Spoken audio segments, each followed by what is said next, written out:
Health expert doctor Shiv Kumar हमारे साथ जुड़ चुके हैं। डॉक्टर शिव कुमार, स्वागत है आपका हर खबर पे।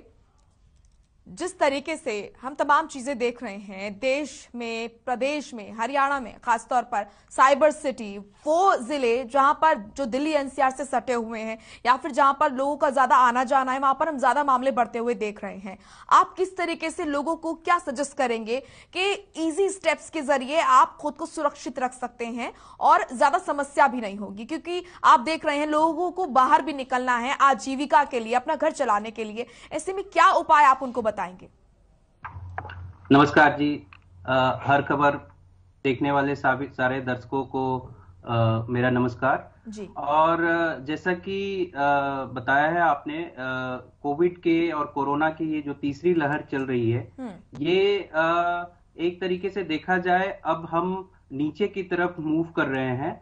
और ये हमारे अभी हम पिछले 2 लहर आने के बाद एक्चुअली हम लोगों ने समझ लिया है और सीख लिया है कि कोविड से साथ हमको कैसे जूझना है और अपने आप को कैसे तैयार करना है। तो एक सबसे इंपॉर्टेंट चीज ये है कि हमको अपने आप को मानसिक तौर पे बहुत ही मजबूत रखना है कि ये एक तरीके का फ्लू सिम्टम्स डिजीज ही है, तो इससे घबराने की जरूरत नहीं है और बहुत ही पैनिक क्रिएट करने की जरूरत नहीं है।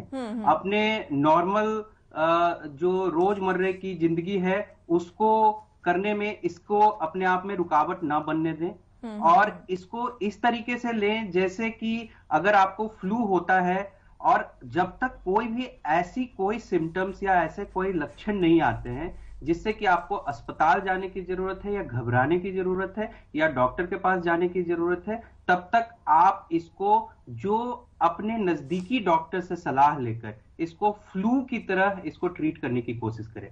दूसरा मेरा एक सलाह है कि जो लोग भी इस तरीके के लक्षण आते हैं तो इवन आप टेस्ट नहीं करा रहे हो लेकिन अपने आप को आइसोलेटेड जरूर कर ले अपने परिवार से, बिकॉज ये बहुत तेजी से दूसरे को भी संक्रमित करता है। तो अपने को एप्रोप्रिएट कोविड बिहेवियर जो है उसको फॉलो कराना बहुत जरूरी है, बिकॉज ये सबसे हम अपने आप को जो एप्रोप्रिएट कोविड बिहेवियर है वो हम अपने रोजमर्रे की जिंदगी में इसको बिहेवियर में लेके आ जाना पड़ेगा, तभी हम इसे फर्स्ट वेव में, सेकंड वेव में जो हमने सीखा उसको जारी रखना है ताकि जो संक्रमण है वो ना फैले। और एक बात आपने अच्छी कही कि पैनिक नहीं होना है, क्योंकि हमने देखा कि पैनिक होने से चीजें जो हैं वो बिगड़ती है। लेकिन एक और चीज आपने भी देखी होगी, जिस तरीके से लोग ओवर कॉन्फिडेंट हो रहे हैं, दोनों डोज लोगों को लग रही है, अब उनको ये लग रहा है कि अब हम बिना मास्क के बाहर निकल सकते हैं, अब सैनिटाइजर की जरूरत नहीं है, अब तो कोरोना संक्रमण हमारा कुछ नहीं बिगाड़ सकता। जिन लोगों के मन में ये भ्रम है उनको जरा दूर कीजिए, उस भ्रम को जरा दूर कीजिए। एक चीज मैं जरूर आपके माध्यम से बता देना चाहता हूं सब लोगों को कि ये जो कोविड है अभी तक इसके जिस तरीके से रोज रोज नए नए बिहेवियर, तो ये बहुत ही अभी भी हमारे लिए एक स्ट्रेंजेंट हो रहा है। तो ये मैं सबको बता देना चाहता हूं कि कृपया करके जब हम अपने दुश्मन को पूरी तरीके से पहचान नहीं लेते हैं, जब तक कि वो हमला किस तरीके से और किस रूप में करेगा, तब तक हमको अपने आप को सावधानी बरतनी ही चाहिए। अगर हमने थोड़ी सी भी ढील दी तो वो फिर कहीं ना कहीं से हम पे हमला कर देगा। तो मेरा जस्ट हम्बल रिक्वेस्ट है सब लोगों से कि हमें कभी भी दुश्मन को कमजोर नहीं समझना है और ऐसे दुश्मन जो अभी हम सब लोग वैज्ञानिक, साइंटिस्ट, डॉक्टर सब इसमें लगे हुए हैं कि आखिरकार अगला हमला और किस रूप में होगा और कैसे होगा अभी भी हम समझने की ही कोशिश कर रहे हैं। हालांकि ये अच्छी बात है कि ये जो दौर चला है इन्फेक्शन का, इसमें अभी भी बहुत ही उस तरीके की क्षति नहीं पहुंची है जैसे पिछली बार पहुंची थी। ये अच्छी बात है, ये दिखाता है कि कहीं ना कहीं हमारा दुश्मन थोड़ा कमजोर हो रहा है और हम अपनी आदतों से उसको हम पे उस तरीके से हमला नहीं करने दे पा रहे हैं जैसे पिछले दौर में हुआ था। तो ये मेरा एक कहना है कि हमको एप्रोप्रिएट कोविड बिहेवियर और ओवर कॉन्फिडेंस लेके नहीं चलना है, हमको कॉन्फिडेंस लाना है। हम अपनी रोजमर्रा की जिंदगी को आगे लेके बढ़ सकते हैं, बट कुछ सावधानियों के साथ। बिल्कुल सही कहा आपने कि कैजुअलिटी के केसेस कम है। अगर हम आंकड़ों पर नजर डालते हैं सर, तो हम देखते हैं कि यहाँ पर जो डेथ रेट है वो कम हुआ है। पिछले अगर हम फर्स्ट वेव और सेकंड वेव से तुलना करते हैं थर्ड वेव की, तो उसमें डेथ रेट कम हुआ है, जो कि राहत की बात है। और हमने ये भी देखा है कि अगर इस थर्ड वेव में लोगों को कोरोना हो रहा है तो वो जल्दी ठीक भी हो रहे हैं। तो इसमें हम क्या माने, क्या ये राहत भरी खबर है? घबराने की जरूरत नहीं, घर पर रहकर भी इलाज हो सकता है और हॉस्पिटल जाने की भी जरूरत नहीं पड़ेगी। जैसे कि आपने बताया कि आसपास अगर कोई क्लिनिक है तो आप डॉक्टर से सलाह ले सकते हैं, दवाइयां ले सकते हैं, क्योंकि हम देख रहे हैं जो भी केसेस आ रहे हैं लगभग एक हफ्ते में लोग ठीक भी हो रहे हैं। Exactly exactly. और इसी को ध्यान में रखते हुए, इन्हीं सब रिसर्च को ध्यान में रखते हुए, अगर आपने देखा होगा कि भारत सरकार का जो नया कोविड होम आइसोलेशन की गाइडलाइन आई है, उसमें यही कोशिश की गई है कि अगर आप संक्रमित होते भी हैं और आपको थोड़े बहुत मीडियम लक्षण दिखते भी हैं, तो उसको लेके घबराए नहीं, उसका घर पे रह के उसका इलाज कराए। और जैसे ही आपको लगे, आप कुछ की पैरामीटर्स हैं, वो की पैरामीटर्स उसमें बताए गए हैं, जैसे कि अगर आपका ऑक्सीजन लेवल 95 से नीचे की तरफ जाता है, या रेगुलरली 3 दिन से ऊपर बुखार, हाई फीवर अगर लगातार बना रहता है, या सांस लेने में ज्यादा तकलीफ होने लगती है, या फिर किसी और तरीके के कोई सिम्टम्स आते हैं जो कि इससे जुदा हैं, हटके हैं, तो आप जल्दी से जल्दी हॉस्पिटल पहुंचे, ताकि आपको वहां पे प्रॉपर इलाज की जा सकती है, प्रॉपर जांच करके।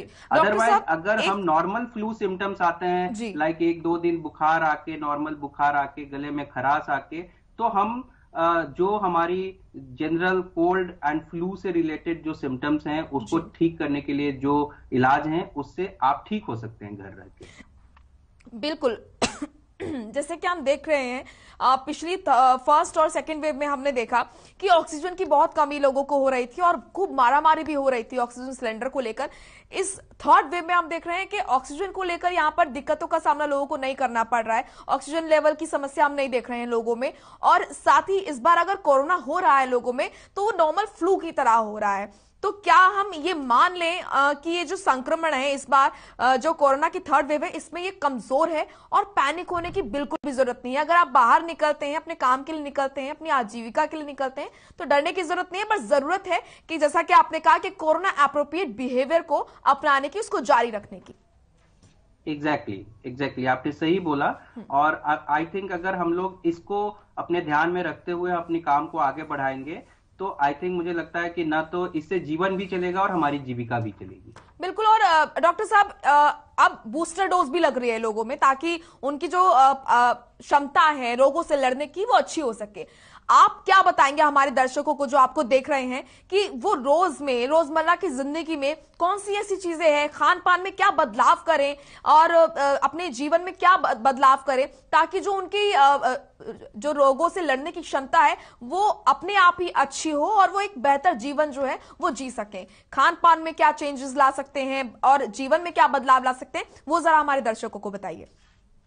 देखिए, एक चीज तो बहुत जरूरी है कि हमारे जीवन में हमारे जीवन में एक्सरसाइज का बहुत बड़ा महत्वपूर्ण है। और हम अपने आप को जितना एक्टिव, मेंटली और फिजिकली फिट रखेंगे, हमको हमारे रोगों से लड़ने की क्षमता जो है वो अच्छी होगी, चाहे वो मेंटली हो या फिजिकली हो। और फिजिकली फिट रहने के लिए हमें रोज कुछ न कुछ, थोड़े न थोड़े वर्कआउट करने की जरूरत जरूर है। आज हम ठंड का मौसम चल रहा है, सर्दी का मौसम चल रहा है, इसमें हम जनरली ये लगता है कि हम बाहर जाएंगे, सर्दी लग जाएगी, हमें वर्कआउट नहीं करना चाहिए। बट अपने समयानुसार, अपने सुविधा अनुसार हम दिन में कम से कम 30 मिनट्स जरूर हम अपने आप को वर्कआउट करें और कुछ ना कुछ फिजिकल काम में लगाएं, जिससे कि हमारे शरीर में जो शरीर प्रतिरोधक क्षमता है उसको बढ़ाने में मदद मिलेगी।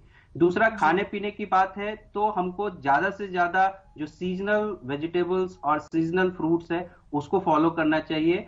और जितना ज्यादा कोशिश हो सके तो हमें फ्लूइड खूब से खूब लेनी चाहिए, बिकॉज ठंड के मौसम में हमें प्यास कम लगती है, लेकिन बॉडी को पानी की जरूरत बहुत होती है। और जब बॉडी को पानी की जरूरत होती है और हमें प्यास नहीं लगती है, तो हम इस कारण से हम पानी पी नहीं पाते और हमें डिहाइड्रेशन हो जाता है। और डिहाइड्रेशन होने के कारण हमारे अगेन शरीर में जो रोग प्रतिरोधक क्षमता जो होती है वो थोड़ी कम हो जाती है और हमारा शरीर कम स्टेप्स आप बता रहे हैं कि पानी जरूर पिए। क्या मात्रा पानी की रहनी चाहिए डेली? एक दिन में कितना पानी इंसान को पीना चाहिए? क्योंकि ये जो इजी स्टेप्स है ये ऑफिस में, घर में, कहीं भी जो लोग हैं फॉलो कर सकते हैं। तो देखिए, पानी की मात्रा ये डिपेंड करती है। वैसे हम 5 to 8 लीटर्स पर जी। डे की एक रेंज होती है जिसमें कि लेनी चाहिए, बट आपके शरीर में और इनटेक के अनुसार आप इसको अपने ब्रेक कर सकते हो 24 आवर्स में कि आप जी। कितना कितना कब कब ले सकते हो। लेकिन कोशिश ये करें जितना ज्यादा से ज्यादा इनटेक अगर ले सकते हैं तो हमारे शरीर के लिए अच्छा है। और खास करके कम से कम मिनिमम 3 to 4 लीटर तो जरूर हमको रोज पानी पीनी चाहिए। और ये जनरली देखा गया है कि सर्दी के मौसम में ये नीचे चला जाता है, 1 से 1.5 लीटर तक चला जाता है, जो कि ठीक नहीं है हमारे लिए। हाँ।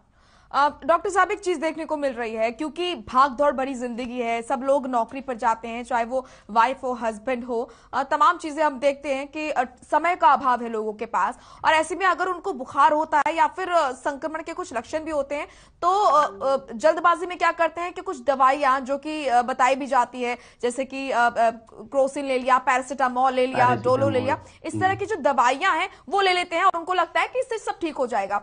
क्या ये सही है? और अगर सही नहीं है तो इसके बजाय और क्या हम कर सकते हैं, ये जरा बताइए।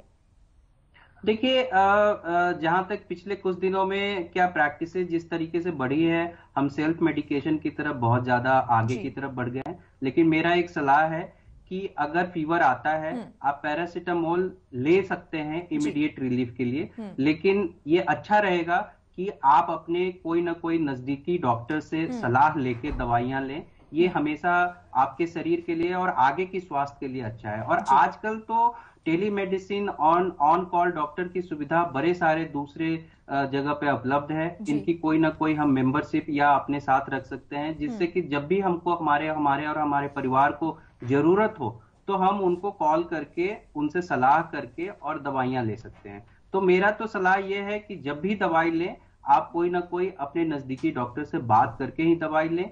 या कभी और यथावथा कभी अगर आपने ले लिया तो ठीक है, बट इसको अपनी रेगुलर हैबिट ना लेके आए। जी बिल्कुल, बहुत महत्वपूर्ण बात आप बता रहे हैं और मैं उम्मीद करती हूँ जो दर्शक आपको देख रहे हैं उनके बहुत काम आएगी। साथ ही जिस तरीके से पहले अगर हम देखते थे कि जब संक्रमण बढ़ रहा था, सेकंड वेव में बहुत बुरा हाल था, बहुत असहनीय पीड़ा लोगों ने सही है, कईयों के सर से माँ बाप का साया हट गया तो कईयों के बच्चे जो हैं वो नहीं रहे हैं। तो ऐसे में लोगों ने एक चीज देखी है कि वो अपने जिंदगी में बहुत सारे बदलाव लाए हैं, जैसे कि डेली वेज में अगर हम देखें तो वो काढ़ा पीने लगे हैं और हल्दी का इस्तेमाल दूध में करने लगे हैं, कुछ इस तरह की चीजें जो हैं वो अपनाने लगे हैं। क्या ये सही है? और अगर सही तो उसमें और क्या वो ऐड ऑन कर सकते हैं जिससे कि जो रोग है वो उनके अंदर आए ही ना और पहले उनकी जो बॉडी है वो हष्ट पुष्ट रहे? देखिए, जैसा मैंने पहले कहा और आपने ये सारे जो दूसरे जो हर्ब्स और हल्दी और दूसरे काढ़ा की बातें आपने की है, आई थिंक हमारे आयुर्वेद में बहुत सारे ऐसे हर्ब्स और डिफरेंट तरीके के नुस्खे दिए हुए हैं जिससे कि आप अपने आप दवाई लेने से ज्यादा बेहतर है, ठीक रख सकते हैं। लेकिन मेरा ये कहना है कि हर किसी एक चीज की ना अपनी एक लिमिट होती है ना, तो उस लिमिट से आगे ना बढ़े। आप पता चल रहा है कि आप काढ़ा पी रहे हैं तो दिन भर में 3 बार काढ़ा पी रहे हो और पता चला है कि उससे आपको एसिडिटी की प्रॉब्लम हो गई। ठीक है, तो हर चीज को ना एक लिमिट में अगर ली जाए, हमारे आयुर्वेदा में जैसे लिखा हुआ है उसके अनुसार उसको फॉलो किया जाए और उसको उस लिमिट में ली जाए तो वो आपके लिए फायदेमंद होगा। लेकिन अगर उससे ऑब्सेस्ड होके केवल वही आप अपनी जिंदगी में बार बार अगर करना शुरू कर देंगे तो आपके लिए हार्मफुल भी हो सकता है। तो इसीलिए हमको उसका इस्तेमाल भी किसी के गाइडेंस में करना चाहिए, बिकॉज आयुर्वेदा में भी आयुर्वेदिक प्रैक्टिशनर्स होते हैं जो कि इसके बारे में आपको गाइड कर सकते हैं कि अगर आप बिल्कुल। तो कहीं ना कहीं डॉक्टर साहब बेसिकली अति किसी भी चीज की खराब है, किसी भी तरीके से लापरवाही बिल्कुल ना बरतें और खान पान का खास तौर पर विशेष तौर पर ध्यान रखें। बहुत बहुत शुक्रिया आपका हमारे साथ जुड़ने के लिए, आपने बहुत ही जरूरी बातें बताई।